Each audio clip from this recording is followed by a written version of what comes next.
பெண்ணுக்கு ஆண் குழந்தை பிறக்குதா பெண் குழந்தை பிறக்குதான்றது நம்ம கையிலேயே இல்லைன்னு சொல்லுவாங்க. அது உண்மை இல்லை. இயற்கை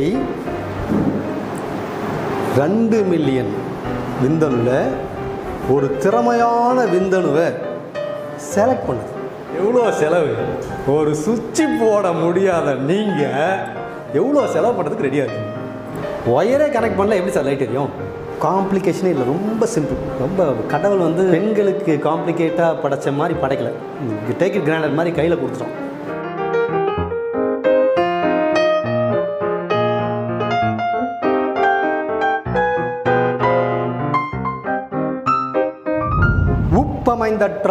உப்பமைந்தற்றால் என்ற உப்புதல் என்ற பெருத்தல், எரக்ஷன்.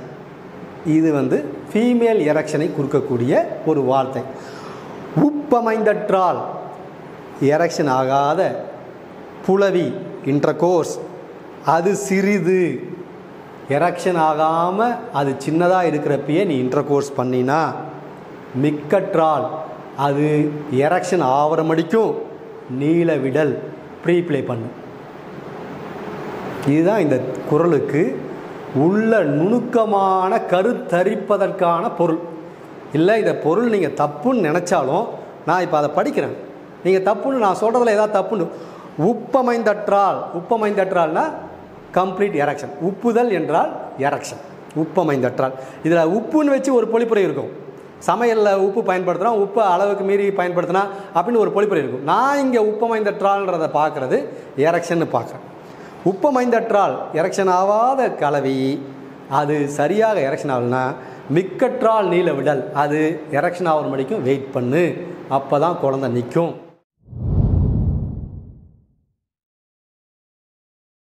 இந்த இடத்துல விந்து உருவாகுது. இந்த உருவான விந்து அவன் உணர்ச்சி வசப்படுறப்ப இந்த ஸ்பாஞ்சி எரெக்ட் ஆகி பீனிஸ் இப்படி நீட்டாக நிற்கும். இந்த விந்து வந்து இந்த குழல் வழியாக ட்ராவல் ஆகி எஜாக்குலேட் ஆகி பெண் குறிகளை ரீச் ஆகும். நம்மளோட விந்து வரக்கூடிய குழல் வந்து இங்கே கனெக்ட் ஆகுதா? இது அதே மாதிரி இது யூரின் பிளாடர் வர குழலும் இங்கே கனெக்ட் ஆகுதா? 2 குழலும் கனெக்ட் ஆகுதா? ஸோ நமக்கு ஒரே குழாய் தான். விந்து வரதும் ஒரே குழாய் தான், யூரின் வரதும் ஒரே குழாய் தான்.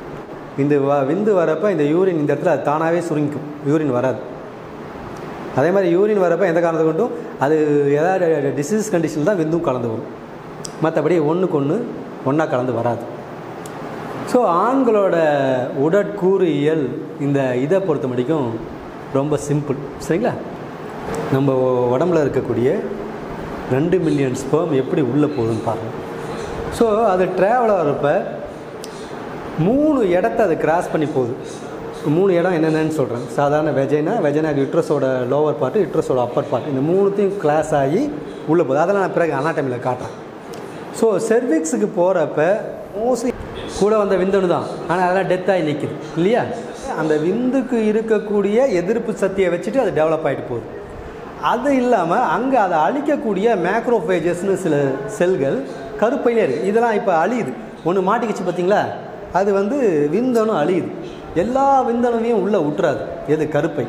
எந்த விந்தணு எல்லாத்தையும் எதிர்த்துட்டு உள்ளே போதோ அதை தான் உள்ளே விடும். 99% விந்தணுவை கருப்பையே அழிச்சிடும். சிலியா மாதிரி ஒன்று இருக்குது பார்த்தீங்கன்னா, இது எத்தனை அழிக்குது பாருங்கள். இயற்கை 2 மில்லியன் விந்தணுவில் ஒரு திறமையான விந்தணுவை செலக்ட் பண்ணுது. செலக்ட் பண்ணி அதில் ஒரு சிறந்த ஒரு ஆளை செலக்ட் பண்ணி உள்ளே கருத்தரிக்க வைக்கிது. ஒரு வெளிநாட்டுக்கு ஒரு உளவாளியை அனுப்புகிறோம். அந்த நாட்டில் ஏதாவது ஒரு விஷயத்தை எடுத்துகிட்டு வரணும், இல்லை அந்த நாட்டை அட்டாக் பண்ணணும். ஒரு நோஞ்சா மாதிரி ஒரு ஆள் அனுப்பிச்சா என்ன பண்ணுவாங்க? அவங்களே ரவுண்ட் அப் பண்ணிவிடுவாங்க. ஸோ இருக்கிறதுலையே ஒரு நல்ல ஒரு திறமையான ஒரு மனிதரை அனுப்பணும். அந்த நிகழ்வு எதில் நடக்குது? இயற்கை கருத்தரித்தலில் நடக்குது. எதில் நடக்கிறதில்ல? செயற்கை கருத்தரித்தலில் நடக்குது. ஓகேவா? இந்த ட்ராவலிங் பீரியட் இருக்கு இல்லையா, அந்த ட்ராவலிங் பீரியட் இறைவன் திட்டமிட்டது. இப்படி வந்து உள்ளே உக்காந்தாதான் அது சிறந்த மனிதனாக இருக்க முடியும்னு என்ன பண்ணாங்க? இறைவன் டிசைட் பண்ணி வச்சுருக்கான். சரிங்களா?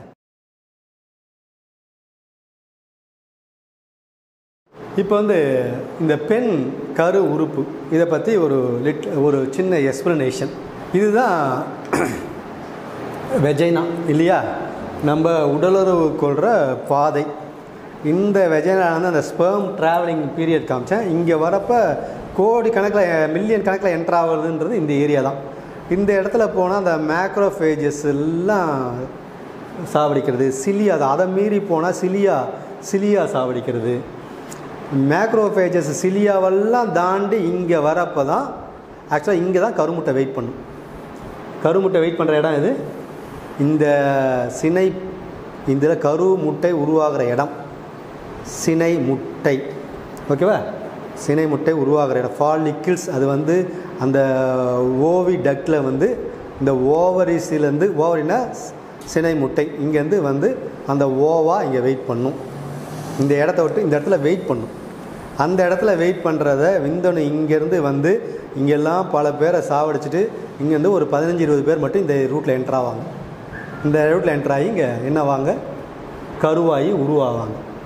ஆக்சுவலாக கருமுட்டை காதல் புரியும் இடம்னே இதை சொல்லுவாங்க. என்னது, கருமுட்டை காதல். அப்படியே ரொம்ப சொஃபஸ்டிகேட்டடாக இருக்கும் கருமுட்டை. இங்கே கருவாகி உருவாகி அப்புறமேட்டு அது ட்ராவல் பண்ணி இங்கே வந்து இங்கே புதையும். இங்கே புதைஞ்சி அது குழந்தையாக வளரும். ஸோ இது போய் இங்கே நிற்கும். இது வந்து இங்கே வந்து வெயிட் பண்ணும் இந்த இடத்துல எங்கே வேணாலும். ஸோ 2 பேர் மீட் பண்ணுற இடம் இது. சினைப்பை, சினைப்பைனா ஓவரி சினைப்பை. இந்த சினைப்பை வந்து இங்கே இது கூட கனெக்ட் ஆகிருக்கா, இதை ஃபிம்ப்ரியன்னு சொல்லுவாங்க. இது அந்த ஃபெலோப்பியன் டியூப் சினைப்பாதைன்னு சொல்லுவாங்க. இதை ஃபிம்ப்ரியன்னு சொல்லுவாங்க. இதை சினைப்பைன்னு சொல்லுவாங்க. இது வந்து இந்த சினைப்பாதை இந்த ஃபிம்ப்ரிய மூலயமா இந்த ஓவரி கூட கனெக்ட் ஆகிருக்கா இல்லை கனெக்ட் ஆகலையா, தொட்டுட்டு தான் இருக்குது. இந்த மாதிரி கனெக்ட் ஆகியிருக்கா, கண்டினியூஸாக கனெக்ட் ஆகிட்டு இருக்கா, இல்லை. இதுதான் இந்த இடம்தான் ஒட்டுமொத்த கருத்தரித்தல் மையம் உருவாகிறதுக்கு காரணம். ஏன்னா ஒரு பெண் தன் கருவை உருவாக்க இங்கேருந்து சினை முட்டையை கொடுத்தாலும் அந்த சினை முட்டை சினை பாதை வழியாக இங்கே வந்து வெயிட் பண்ணணுன்னா இந்த ஃபிம்ப்ரியே கரெக்டாக அதை எடுத்துகிட்டு அதை இழுத்து எடுத்துகிட்டு வந்து இங்கே உட்கார வைக்கணும். இது வந்து ஒரு கயிறு மாதிரி உள்ளே போட்டு கிணத்துல இருக்கிற தண்ணி எடுக்கிற மாதிரி இங்கேருந்து எடுத்துகிட்டு போய் உட்கார வைக்கணும். அது வந்து யூஸ்வலாகவே பெண்களுக்கு நடக்குது. அந்த 14th டே ஓவுலேஷன் பீரியட்னு ஒரு பீரியடில் அது வந்து என்ன பண்ணும், இங்கே எடுத்துகிட்டு வந்து நிற்க வைக்கும். நிற்க வச்சாலும் அந்த கரு முட்டை கருவை உண்டாக்குறதுக்கு ஒரு இன்ட்ரெஸ்ட் கொண்டு வந்தால் தான் இங்கேருந்து விந்து ஃபாஸ்ட்டாக உள்ளே போவோம். இங்கேருந்து ஃபாஸ்ட்டாக கிராஸ் ஆகிட்டு உள்ளே போவோம். உள்ளே இருக்கிறது ரெடியாக இருக்கும். சில நேரங்களில் உடலுறவு கொள்றப்பயே இதை உள்ளேருந்து இழுத்து வந்து இங்கே உட்கார வைக்கும். அவங்களுக்கு ஓவலேஷன் பீரியடே இருக்காது. 14ஆவது நாள் 15ஆவது நாள் 8ஆவது நாள் இவன் உடலுறவு கொள்வான். 9ஆவது நாள் உடலுறவு கொள்வான். அவன் உச்சக்கட்ட இன்பத்தின் காரணமாக என்ன ஆகிடும், அந்த டேட்லேயே இது என்ன பண்ணிவிடும், கருமட்டையை தூக்கி வந்து இங்கே உட்கார வச்சு 2 பேரையும் மிக்ஸ் பண்ணி விட்டுரும். அப்படி உருவாகிற கரு தான் சிறப்பு. இல்லை இது வந்து இங்கே வந்து உட்காந்துக்குது 4 நாளாக வெயிட் பண்ணிகிட்ருக்கு, அப்புறமேட்டு இவன் அதில் நடுவில் ஏதோ ஒரு நாள் உள்ளே போகுது மிக்ஸ் பண்ணுதுன்னா அது இன்ஸ்டன்ட் கிடையாது.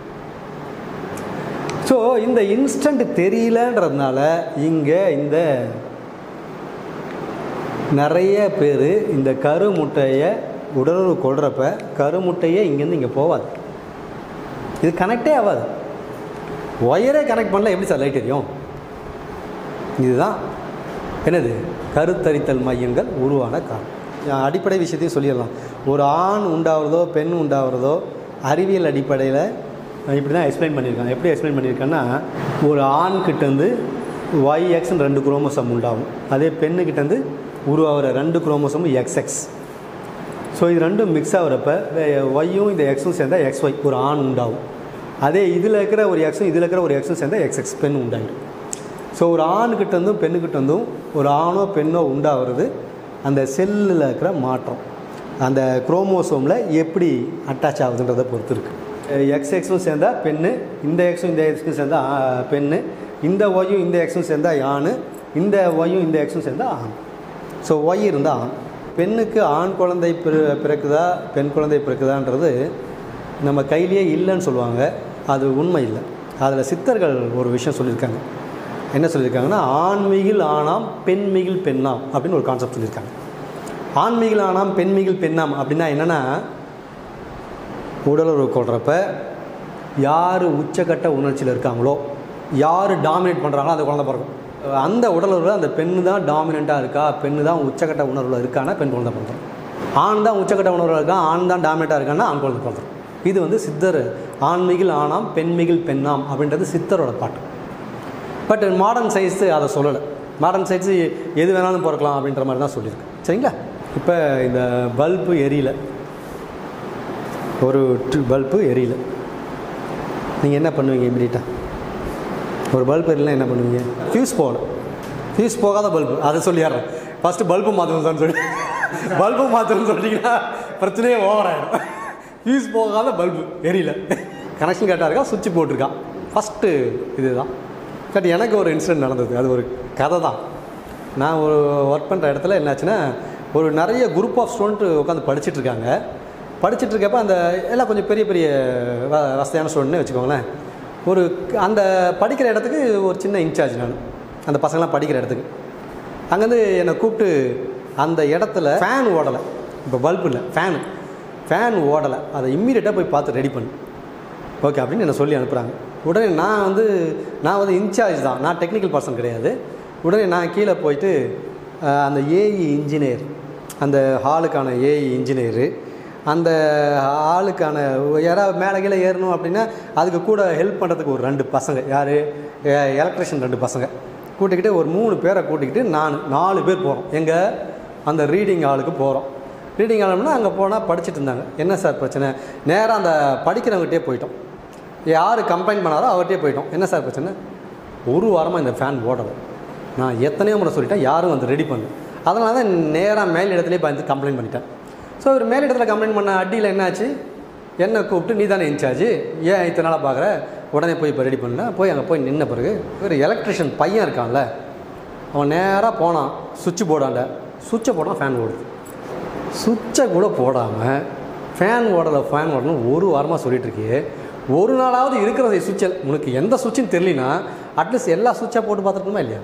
அதில் எவ்வளோ டென்ஷனு, எனக்கு டென்ஷனு, என் கூட ஒரு 4 பேரை கூட்டிக்கிட்டு அப்புறமேட்டு அந்த மேல் இடத்துல போய் சொன்னேன், சார் அவங்க சுவிட்சு போடாமல் உட்காந்துக்கிறாங்க சார். ஸோ இதுதான் ஃபெர்டிலிட்டி சென்டரில் நடக்குது. ஒரு பல்பு எரிய வைக்கிறதுக்கு நீங்கள் என்னென்ன பண்ணுறீங்கன்றதை காட்டுறாங்க. இன்வெர்ட்டரை செக் பண்ணுறீங்க, இன்வெர்ட்டரை பார்ட்டாக கழட்டுறீங்க, இன்வெர்ட்டருக்குள்ளே போய் எல்லாம் கரெக்டாக இருக்கா, உள்ளே எல்லாம் ஒயர் கனெக்ஷன்லாம் இன்வெர்ட்டர் ரெடி பண்ணுறீங்க. அது ஒருத்தர் ஜென்ரேட்டர் எடுத்து ஜென்ரேட்டரை ரன் பண்ணுறீங்க. அதுவும் இல்லையா பேட்ரி, ஜென்ரேட்டர்லாம் பரவாயில்ல, பேட்டரியில் வாட்டர் ஆசிடு, அந்த பேட்டரியை மாற்றுறதுக்கு நீங்கள் ரெடியாக இருக்கீங்க. எதுக்கு நீங்கள் ரெடியாக இல்லை? சுவிட்ச் போடுறதுக்கு நீங்கள் ரெடியாக இருக்கு. எவ்வளோ செலவு, ஒரு சுவிட்சு போட முடியாத நீங்கள் எவ்வளோ செலவு பண்ணுறதுக்கு ரெடியாக இருக்கீங்க. எப்படி சுவிட்சை போடணும் அப்படின்றத இங்கே கிளாஸுக்கு வரவங்ககிட்ட கான்ஃபரன்ஸ்லாம் சொல்லிடுவோம். ஏன்னா இது ஒரு பொதுவான விஷயமாக சொன்னால் என்ன ஆகிடும், ஒரு கேள்விக்குறி ஆகிடும், விவாதம். இதை போய் உட்காந்து விவாத மேடையில் பேச ஆரம்பிச்சிடுவாங்க.